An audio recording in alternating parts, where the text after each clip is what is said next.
Marinasi ayam dengan lada, garam, dan baput bubuk. Masukkan 10 sdm tepung terigu, 3 sdm tepung maizena. Masukkan garam, lada, baput bubuk dan setengah sd baking powder. Aduk rata.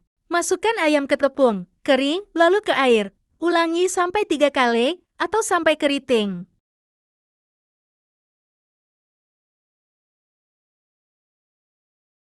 Goreng ayam sampai berwarna kecoklatan.